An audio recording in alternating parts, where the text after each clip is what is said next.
बहुत बहुत स्वागत है आपका। Thank you very much for coming to the session. तो आज की प्रैक्टिस हम शुरू करते हैं। देखिए, आज के सेशन में करेंगे हम कॉन्वर्सेशन की प्रैक्टिस। हस्बैंड और वाइफ के बीच में कॉन्वर्सेशन है कि मेरी शर्ट प्रेस कर दो। अगर प्रेस खराब पड़ी थी तो पहले बताना चाहिए था, अब तक मैं ठीक करवा लाया होता। तो इस प्रकार के जो रेगुलर हिंदी में जो हम बातें करते हैं, उन्हीं सेंटेंसेस को इंग्लिश में नेचुरली किस तरीके से बोलना है, कॉन्वर्सेशन में कैसे इस्तेमाल करना है, हर सेंटेंस को हम डिस्कस करेंगे। उसका स्ट्रक्चर, ग्रामर, लॉजिक साथ के साथ समझते हुए चलेंगे, ताकि इन सेंटेंसेस के बेसिस पे आप दूसरे नए सेंटेंसेस बना पाएं और अपने कॉन्वर्सेशन में इस्तेमाल कर पाएं। Alright, so I will be sharing my screen with you. मैं स्क्रीन आपके साथ में शेयर कर देता हूं। प्रैक्टिस करने का बेस्ट तरीका बस यही है कि whatever you see on the screen in English, you repeat every sentence after me loudly. जोर से बोल के प्रैक्टिस करिएगा, जिससे आपको प्रोनाउंसिएशन की आदत पड़ेगी, क्योंकि pronunciation is the most important part of communication. बातचीत के दौरान नहीं सोचना चाहिए कि ये शब्द को कैसे प्रोनाउंस किया जाएगा। ऑलराइट, तो मेरी शर्ट आयरन कर दो। हस्बैंड इज सेइंग कि मेरी शर्ट आयरन कर दो या प्रेस कर दो। Please iron my shirt, please iron my shirt. और अगर इसमें थोड़ा सा पोलाइट होना चाहें आप, तो आप कह सकते हैं could you please iron my shirt, could you please iron my shirt. जो कुड शब्द हम यहाँ पर इस्तेमाल कर रहे हैं, कुड दो चीज़ों को इंडिकेट कर रहा है, एक तो फ्यूचर को और साथ ही साथ संभावना को। कुड का इस्तेमाल फ्यूचर में संभावना के लिए भी इस्तेमाल कर लेते हैं। So could you please iron my shirt, यानी कर पाओगी, हो सकता है ऐसा। Could you please iron my shirt. Right now, जैसे हम कहना चाहें तो एक कह सकते हैं it could rain in the evening, it could rain in the evening. तो हो सकता है शाम को बारिश हो जाए। तो हम यहाँ पर भी अंदाजा लगा रहे हैं, तो कुड का इस्तेमाल हम अंदाजे के लिए कर लेते हैं। नाउ, प्रेस तो खराब पड़ी है। वाइफ इज सेइंग कि प्रेस तो खराब पड़ी हुई है। The iron seems to be malfunctioning. देखिए, माल फंक्शनिंग का मतलब भी वही है, इंडिकेट कर रहे हैं कि कोई चीज़ प्रॉपरली काम नहीं कर रही है, आउट ऑफ ऑर्डर है। The iron seems to be malfunctioning. दूसरे तरीके से भी कह सकते हैं the iron is damaged, the iron is not working properly, the iron is out of order. तो कई सारे ऑल्टरनेट हमारे पास में होते हैं। The iron seems to be malfunctioning, लगता है काम नहीं कर रही है सही तरीके से। Now look at the next sentence. ये बार बार खराब कैसे हो जाती है? नाउ हस्बैंड इज आस्किंग कि ये बार बार खराब कैसे हो जाती है। Why does it break down so often, why does it break down का मतलब भी है खराब हो जाना। तो कौन सा सेंटेंस बोल रहे हैं, उस सेंटेंस के हिसाब से वर्ड इस्तेमाल होगा, और जो वर्ड इस्तेमाल हो रहा है उस वर्ड के हिसाब से सेंटेंस का स्ट्रक्चर किया जाता है, भावना के हिसाब से। So why does it break down so often, यानी ये बार बार खराब क्यों हो जाती है, कैसे हो जाती है। और भी दूसरे तरीके से आप इसको स्ट्रक्चर करना चाहें तो कर सकते हैं। Why does it break down again and again. Again and again जो शब्द है वो भी कॉमनली यूज होता है नेटिव इंग्लिश में बार बार के लिए। So why does it break down so often, या फिर why does it break down again and again. तो दोनों में से कोई भी चीज़ आप इस्तेमाल कर सकते हैं।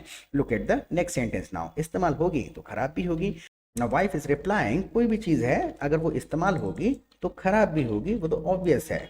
तो when it is being used regularly, if it is being used regularly, it is bound to get damaged. It is bound to का जब हमने इस्तेमाल कर लिया, यानी कि ये तो होना ही होना है। bound to मतलब it is obvious, right? So if it is being used regularly, it is bound to get damaged. ये तो जरूरी है ही है कि वो खराब होगी ही होगी। It is obvious. Now look at the next sentence. ये प्रेस कितनी पुरानी हो गई, ये प्रेस कितनी पुरानी हो गई है।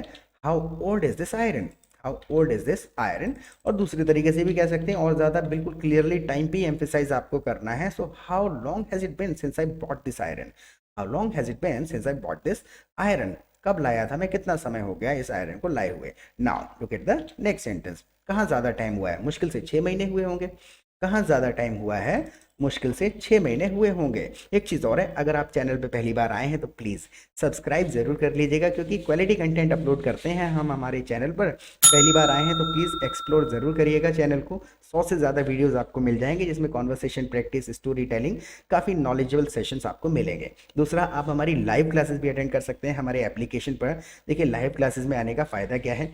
सबसे पहले तो हम आपको अपने कम्युनिटी में ऐड कर देंगे, अपने ग्रुप में, जहाँ पर through out the day discussion चलता रहता है, कॉन्वर्सेशन चलते रहते हैं। वहाँ पर आप दूसरे पार्टिसिपेंट्स के साथ प्रैक्टिस कर सकते हैं, चैटिंग करके, फ़ोन पे बात करके प्रैक्टिस करेंगे, एनवायरनमेंट में समय बिताएंगे तो लॉजिक समझ में आएगा, आदत में आएगी इंग्लिश। राइट। दूसरा, जो शाम को हमारे लाइव सेशन होते हैं वहाँ पर डाउट क्लियरिंग सेशन होते हैं।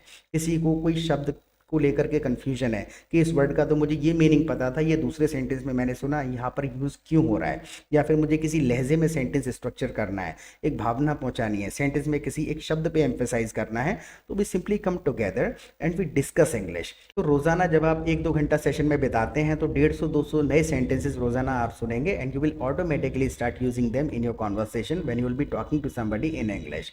सिर्फ तरीका बस यही है कि start spending time in the community में समय बिताइए, दूसरे लोगों की अंग्रेजी सुनिए और उनके सेंटेंसेस को अडॉप्ट करिए और बोलिए अपने कॉन्वर्सेशन में। अलग से ग्रामर को सीखने की ज़रूरत नहीं होती है, जब आप सेंटेंसेस को सुनेंगे, बोल रहे होंगे तो खुद से लॉजिक समझ में आ जाएगा, अच्छा इसके पीछे ये वाला ग्रामर है, राइट। और रही बात फीस की, बहुत ही नॉमिनल मिनिमल अमाउंट हम चार्ज करते हैं, और अगर किसी स्टूडेंट के पास बहुत जेन्युइन प्रॉब्लम है, पैसे नहीं है, तब भी पैसे की वजह से आपको पीछे नहीं हटना है। You can simply drop me a WhatsApp message, we can discuss it over the phone पे बात कर लेंगे और पैसे का जो प्रॉब्लम है उसको हम कोई ना कोई सॉल्यूशन निकाल लेंगे। ऑलराइट, तो 2 काम करने हैं, सब्सक्राइब करना है और टाइम है तो लाइव क्लासेस में ज़रूर आइएगा। Alright, so let's get back to it now. कहाँ ज़्यादा टाइम हुआ है, मुश्किल से 6 महीने हुए होंगे, तो इस चीज़ को अगर हमें इंग्लिश में कहना ही है, it hasn't been so long, ज़्यादा समय नहीं हुआ है, it has not been so long, it must have been around just 6 months, लगभग 6 महीने हुए होंगे। दूसरे तरीके से भी आप इसको कह सकते हैं, it has not been so long, it must have passed around 6 months, लगभग 6 महीने बीते होंगे। Now look at the next sentence, इसका गारंटी कार्ड ढूंढना शायद कहीं मिल जाए। हस्बैंड इज आस्किंग, बोल रहा है हस्बैंड कि इसका गारंटी कार्ड ढूंढना शायद कहीं मिल जाए। Search for its guarantee card, may be you could find it somewhere. Search के बाद फॉर का हम इस्तेमाल कर रहे हैं साथ में, बस search for its guarantee card, may be you could find it somewhere, हो सकता है अगर तुम ढूंढो तो you could find it somewhere. संभावना के लिए यहाँ पर भी हम कुड का इस्तेमाल कर रहे हैं, राइट। तो search for its guarantee card, may be you could find it somewhere. Now look at the next sentence, भले ही मुझसे प्रेस के पैसे ले लो लेकिन कोई पेपर ढूंढने को मत कहो। वाइफ इज सेइंग कि भले मुझसे आप प्रेस के पैसे ले लो लेकिन मुझे कोई पेपर ढूंढने के लिए मत कहो। Now you can take the money from me for iron, या फिर I can pay you the money for iron, but please don't ask me to find any document right now. You can take the money from me for iron, ये literal शब्द है, या फिर आप ऐसे भी कह सकते हैं, I can pay you the money for iron but please don't ask me to find any document right now, अभी मुझसे कोई भी डॉक्यूमेंट ढूंढने के लिए मत कहो। Now look at the next sentence, तुम गारंटी कार्ड भी संभाल कर नहीं रख पाई, तुम गारंटी कार्ड भी संभाल कर नहीं रख पाई। अब थोड़ा सा इसमें एम्फेसाइज करना है कैपेसिटी पे कि ये भी नहीं कर पाई, तुम गारंटी कार्ड भी संभाल के नहीं रख पाए। You couldn't keep even the guarantee card safely. You couldn't keep even the guarantee card. देखिए गारंटी कार्ड पे एम्फेसाइज करना है कि गारंटी कार्ड भी नहीं रख पाए तुम। You couldn't keep even the guarantee card safely. और सेफली ना कह के इतना भी आप कह सकते हैं, You couldn't keep even the guarantee card safe. इतना भी आप बोल देंगे तब भी चल जाएगा। Now look at the next sentence. मुझे लगा ब्रांडेड प्रेस है, खराब होगी ही नहीं।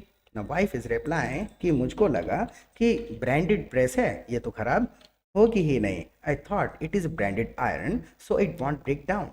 I thought it is branded iron. मुझे लगा ब्रांडेड आयरन है, so it won't break down. इस वजह से यानी इसलिए ये खराब होगी ही नहीं, so it won't break down. That's why I didn't keep the guarantee card safely. इसलिए मैंने गारंटी कार्ड को सही से नहीं रखा था। Now अगर प्रेस खराब थी तो मुझे पहले बता देती, अगर प्रेस पहले खराब थी तो मुझको पहले बता देती। अब यहाँ पर क्या कह रहे हैं हम कि कोई काम हो जाना चाहिए था, कोई काम तुमको कर लेना चाहिए था, तो यहाँ पर शुड हैव का इस्तेमाल कर लेते हैं हम। If iron was faulty, if iron was malfunctioning, if iron was not working, if iron was out of order, if iron was damaged, you should have told me earlier. should have का इस्तेमाल कर लेते हैं और साथ में ये third form इस्तेमाल करते हैं इस कंडीशन में जब कोई काम हो जाना चाहिए था या कर लेना चाहिए था आपको। जैसे मैं कहूँ आपको मुझसे पूछ लेना चाहिए था, you should have asked me. asked जो है वो थर्ड फॉर्म है इस कंडीशन में should have के साथ। So if iron was faulty, you should have told me earlier. तुमको मुझे पहले बता देना चाहिए था अगर आयरन काम नहीं कर रही थी तो। Now look at the next sentence. अब तक तो मैं ठीक करवा लाया होता, अब तक मैं ठीक करवा लाया होता। अब यहाँ पर भी वही कंडीशन है, वहाँ पर तुम्हें कर लेना चाहिए था और यहाँ पे मैंने कर लिया होता, तो यहाँ पर हम कुड हैव का इस्तेमाल कर लेंगे। कैन से आ रहा है कुड, ये कैन मतलब है समर्थता, तो मैंने ये कर ही लिया होता, मैं कैपेबल हूँ उस काम में। I could have had it fixed, I could have had it fixed by now यानी अब तक, या फिर I could have gotten it fixed by now, I could have gotten it fixed by now, अब तक मैंने ये ठीक करवा ही ली होती। Now look at the next sentence, ये पपीते के पत्ते कौन तोड़ के ले गया? ये पपीते के पत्ते कौन तोड़ के ले गया? एक्चुअली हमारे यहाँ पर, सिर्फ हमारे यहाँ पर पपीते का पेड़ है और डेंगू की बीमारी चल रही है, उसको डेंगी कहते हैं इंग्लिश में, डेंगू हम कहेंगे, हमारी मर्जी है, राइट। तो डेंगू की बीमारी चल रही है, तो पपीते के पत्ते काम करते हैं। तो अब उससे रिलेटेड छोटा सा कॉन्वर्सेशन और है, ये पपीते के पत्ते कौन तोड़कर ले गया? Who took the papaya leaves? Who took the papaya leaves? Simple इसी तरीके से कह दिया है कि who took the papaya leaves, पपीते के पत्ते कौन ले गया। अभी डेंगू की बीमारी चल रही है, अभी डेंगू की बीमारी चल रही है, डेंगू की, हाँ, there is a dengue outbreak going on. अब इंग्लिश में वो आदत में आ जाता है थोड़ा सा, there is a dengue outbreak going on. Outbreak का जब हम इस्तेमाल कर देते हैं ना, तो हमने महामारी टाइप से इसको इंडिकेट कर दिया है। आउटब्रेक मतलब है जिससे बहुत ज़्यादा लोग, वायरल तरीके की जो बीमारी होती है वो आउटब्रेक कर देती है। There is a dengue outbreak going on, या फिर there is a dengue disease going on, there is a dengue disease spreading. कई सारे वर्ड्स हैं, आपको बस लॉजिक समझ में आ जाएगा तो बहुत ईजी है इंग्लिश, क्योंकि इसमें ऑल्टरनेट बहुत सारे होते हैं हमारे पास में, right. So there is a dengue outbreak going on. Now look at the next sentence, काफी लोग पत्ते ले जा चुके हैं। There now wife is saying all this, there is a dengue outbreak going on, और काफी लोग पत्ते ले जा चुके हैं। Many people have already taken its leaves. जो पपीते का पेड़ है, many people have already taken its leaves, यानी इसके पत्ते बहुत सारे लोग पहले ही ले जा चुके हैं, या बहुत सारे लोग ले जा रहे हैं। देखिए इसका ना प्रॉब्लम क्या आती है, जब हम इंग्लिश के किसी भी सेंटेंस का हिंदी ट्रांसलेशन करने लग जाते हैं तो कन्फ्यूजन पैदा होने लग जाते हैं, क्योंकि इसका सिर्फ इंडिकेशन है, कोई हिंदी में मीनिंग नहीं है। उस सिचुएशन में इस सेंटेंस को बोल दिया गया है कि many people have already taken its leaves, यानी कि पत्ते तोड़े जा रहे हैं और ले जाए जा रहे हैं लोगों के द्वारा, बस ये इंडिकेशन इससे जा रहा है। Now look at the next sentence, कहते हैं कि ये डेंगू के इलाज में काम आते हैं। जो लोग पत्ते लेने आ रहे हैं वो लोग क्या कहते हैं कि ये डेंगू के इलाज में काम आते हैं। saying that it helps with the treatment of dengue, it helps in the treatment of dengue भी आप कह सकते हैं, with the treatment of dengue and in the treatment of dengue, both are correct. So many people have already taken its leaves, saying that it helps with the treatment of dengue, यानी कि ये जो पत्ते हैं it helps with the treatment of dengue. Now look at the next sentence, हर साल यही होता है, जैसे पेड़ पे पपीते आते हैं, और एक्चुअल में ये होता है, करीबन ये तीसरा साल है हम इस चीज़ को नोटिस कर रहे हैं। इसी सीजन में डेंगू की बीमारी शुरू होती है और इसी सीजन में पपीता आना शुरू होता है पेड़ पे। तो हर साल यही होता है, जैसे ही पेड़ पर पपीते आते हैं, it happens every year as soon as papaya appears on the tree. As soon as papaya appears on the tree, यानी अपीयर्स का मतलब इंडिकेट कर दिया हमने, जैसे छोटे छोटे वो दिखने शुरू होते हैं पपीते, as soon as papaya appears on the tree, उसी टाइम पे लोग पत्ते मांगने आ जाते हैं और पेड़ मुरझा जाता है, क्योंकि बहुत ही बड़े बड़े पत्ते होते हैं, चुनिंदा पत्ते होते हैं पपाया के पेड़ पर, तो लोग पत्ते तोड़ के ले जाते हैं, फिर वो फोटोसिंथेसिस प्रोसेस नहीं हो पाता, वो पेड़ मुरझा जाता है, पपीते कभी भी पक नहीं पाते हैं, लोग पत्ते मांगने आ जाते हैं और पेड़ मुरझा जाता है। People start coming asking for leaves, people आने लगते हैं, यानी बीमारी शुरू होती है, people start coming asking for leaves, आना शुरू कर देते हैं पत्ते मांगने, and the tree withers away, the tree withers away यानी कि मुरझा जाता है, बुझ जाता है, सूख जाता है। विदर्स अवे का मतलब है कोई भी चीज़ कमज़ोर हो जाना, अपनी अवस्था में ना रहना, डैमेज हो जाना, right. So people start coming asking for leaves and the tree withers away. तो 2-3 बार इस सेशन को आप देखेंगे खुद से, आपको हर सेंटेंस का logic, placement of the words और ग्रामर समझ में आ जाएगा।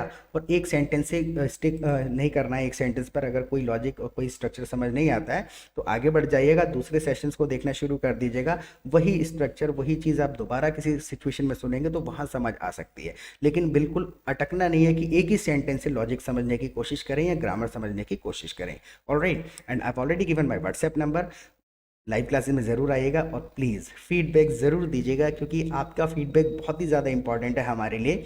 बताइएगा कमेंट सेक्शन में कि सेशन आपके लिए फ्रूटफुल था या नहीं था। फिर मिलेंगे एक नए सेशन के साथ, टिल देन बाय।